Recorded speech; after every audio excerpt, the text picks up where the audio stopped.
Consider the quadratic number pattern 3, 12, 33, and 66, and so on and so on and so on.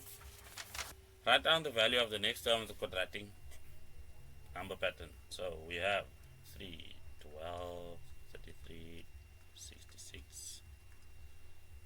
That's 9, 21, 33. Oops, get from there to there. 12, 12.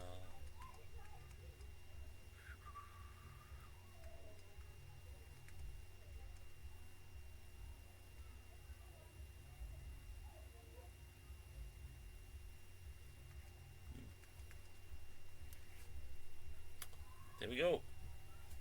So yeah, now that we fast forwarded through everything over here, that's just drawing up the pattern and getting to that. So if the general term of the quadratic pattern is that, okay, so just accept that. Determine the value of the 9th term minus the 5th term. So D9 minus D5. So the question is, do you know how to do substitution? Well, we have the 5th term right over there. So D9 is just going to equal 6 times 9 squared minus 9 times 9 plus 6, which is equal to 411. Therefore, D9 minus D5 is equal to 411 minus 111, and that's just equal to 300. Let's move.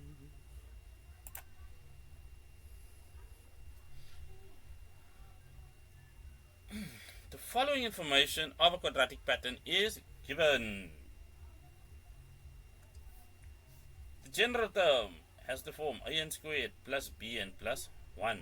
The 4th term is equal to 27. And then the 3rd term minus the 2nd term is equal to 8. So what are we going to do with this information? We are going to use it to determine the values of A and B. How does this work? Well, let's work from the bottom. Term 3 is just going to be, well, A times 3 all squared plus B times 3 plus 1.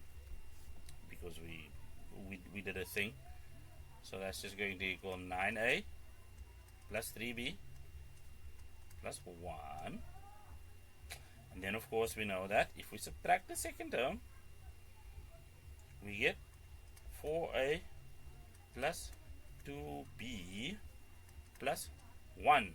That's going to give us the exact same thing, and that means we now know that 5a plus b is equal to 8.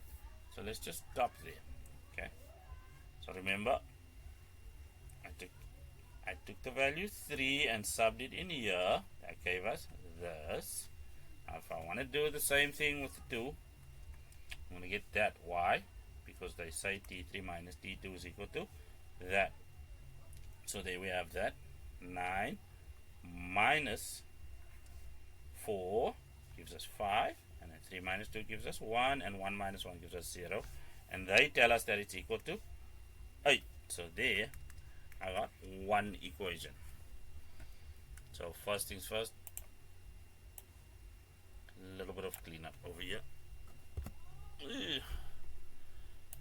Because I managed to ignore the limited space I'm working with.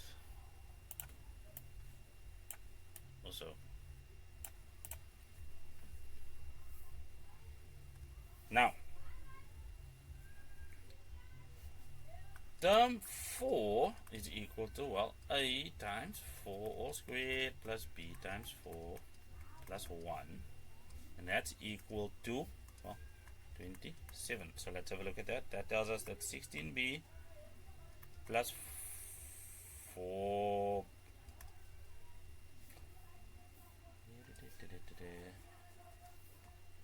So that tells us that 16a plus 4b is equal to, subtract 1 from both sides, 26. And that gives us equation 2. So why is that important? Well, we can now do a bit of Gaussian elimination over here. How does that work? Well, we're going to take this b, we're going to take equation 1 and multiply it by 4. Because we realize that in the second one, we're going to take this b and compare it to the second b. We know that equation 1 times 4 now gives us, well, 20a plus 20a plus 4b, and that's equal to 32.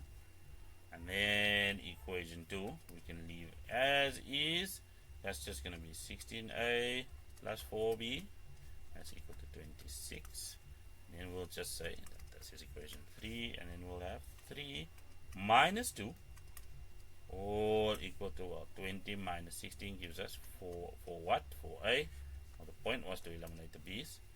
And then we'll have, of course, over here 32 minus 6 being equal to 6.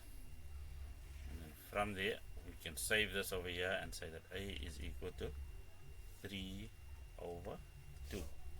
Well, we can divide both sides by 4, and that gives us 3 over 2 in its simplified form. How are we going to get the value of b? Well, first things, let's just get a bit of space. Yeah, that's going to be enough. We will say, using 1, 5 times 3 over 2 plus b is equal to 8, and then b will equal 8.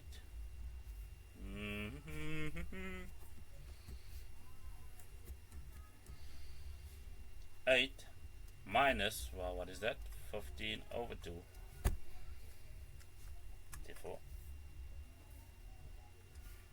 b is just equal to 1 over 2. Check that with a calculator. That was messy but good.